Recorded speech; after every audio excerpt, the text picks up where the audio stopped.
से किया जाए, क्योंकि हमारे पार्टी के राष्ट्रीय अध्यक्ष ने हमेशा दलित, वंचित और शोषित वर्ग के हित की बात की है। केंद्र में मंत्री होने के बावजूद उन्होंने बहुत निडरता से और मतलब बिल्कुल ही डरे बिना बहुत हिम्मत से दलितों की बात को बहुत मजबूती से वहां रखा है। वो लैटरल एंट्री की बात हो, वो क्रीमी लेयर की बात हो, जाति जनगणना की हो। हम लोग लगातार देखते रहते हैं कि बिहार में अगर किसी भी दलित परिवार को आघात होता है या कोई चोट पहुंचती है या उनके साथ कुछ गलत होता है, किसी भी दलित बेटी के साथ अगर कुछ गलत होता है तो वो तुरंत वहां पहुंच जाते हैं। इसीलिए हम लोग एक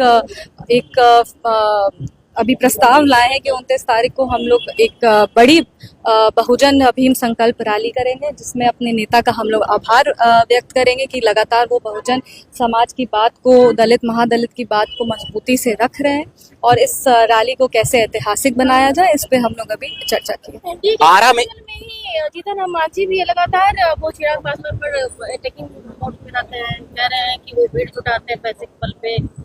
नहीं, ये सब देखिए गलत है। वो हम लोग सबसे ज्यादा अनुभवी है। मेरे दादाजी के साथ मतलब मेरे दादाजी राजनीति करते थे, तब वो उनके साथ राजनीति करते। तो हम बस नहीं कहेंगे कि विनम्रतापूर्ण, हम बस ये कहना चाहते हैं कि ऐसी पर्सनल टिप्पणी से दूर रहना चाहिए, क्योंकि सब पार्टी अपना मेहनत करके रैली करती है। सब पार्टी चाहती है कि उनका रैली और ऐतिहासिक हो, उसके लिए कार्यकर्ता होते हैं, उसके लिए जनता होती है। तो ये जो अपार आप विश्वास और समर्थन है वो आप पैसे के बल पे तो आप नहीं जमा कर सकते ना।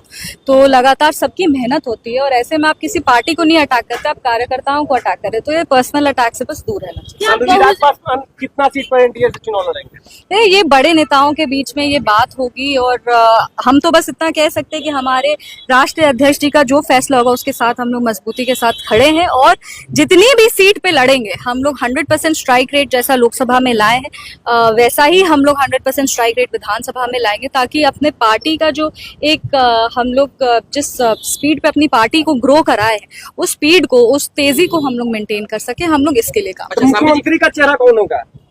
अब ये गठबंधन के तहत डिसाइड होगा। हमारे राष्ट्रीय अध्यक्ष जी ने खुद कह दिया है कि सीएम पद के लिए कोई लड़ाई नहीं है, ये गठबंधन के तहत डिसाइड हो गया है। राष्ट्रीय अध्यक्ष जी ने भी इसको कह दिया है। तो बार बार ये एक ही प्रश्न पूछने से नीतीश कुमार के बारे में कहने में क्या अच्छा सामने प्रशांत किशोर आरोप लगा रहे हैं, अशोक चौधरी से अभी देख रहे होंगे बार बार आपके पिताजी से हो रहा है, आपकी टिकट को लेकर टीका टिप्पणी कर रहे हैं और भी बहुत सारी बातें कर रहे हैं। प्रशांत किशोर कैसे देखते हैं उनको? देखिए, पहले तो हमको नहीं लगता कि वो इतने इम्पोर्टेंट हैं कि हम लोग उनके बारे में बात करें, सबसे पहले। जी। दूसरी चीज है कि वो कहते हैं कि बहुत बड़े बड़े भले ही वो नेताओं के साथ काम किए हों, पर उनकी सोच बहुत छोटी है।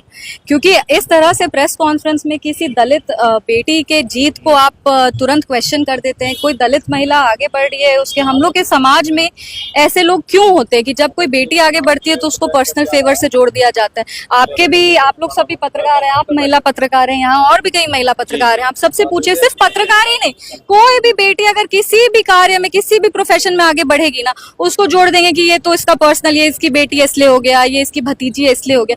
इसीलिए ये वो कहते हैं कि हम बिहार बदलना चाहते हैं।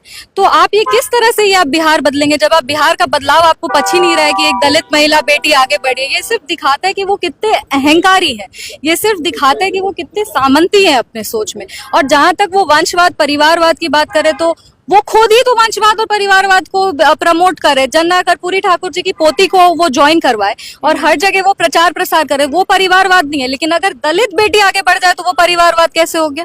उसके बाद उनके अध्यक्ष जो है वो किस परिवार से आते, पहले उस पर स्पष्टीकरण करे।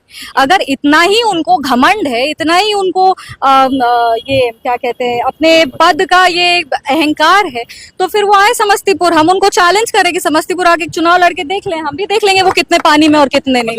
प्रशांत किशोर दलित और महिला विरोधी हैं। दलित विरोधी है, महिला विरोधी है और वो अहंकारी। आप देखिए ना खुद ही किस तरह से वो उनका बर्ताव रहता है कार्यकर्ताओं के साथ, मीडिया के साथियों से वो कैसे बात करते हैं। एक महिला पत्रकार को वो ऑन कैमरा वो किस तरीके से बदतमीजी से वो उनसे बात किए।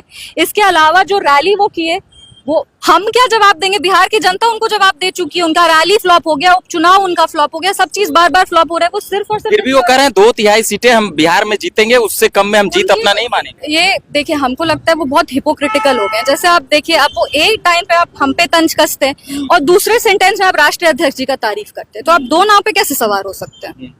ये हिपोक्रिटिकल स्टैंड है ना उनका। वो चाह रहे कि हम दोनों चीज को बैलेंस करते हुए चले, तो ये नहीं हो सकता ना। आपको किस चीज से दिक्कत है? दलित आगे बढ़ा इस चीज से दिक्कत है, महिला आगे बढ़ी इस चीज से दिक्कत है, या अशोक चौधरी की बेटी आगे बढ़ी इस चीज से दिक्कत है? अगर तीसरा है ऑप्शन, तो आप प्रेस कॉन्फ्रेंस में ये बात कैसे कह सकते हैं?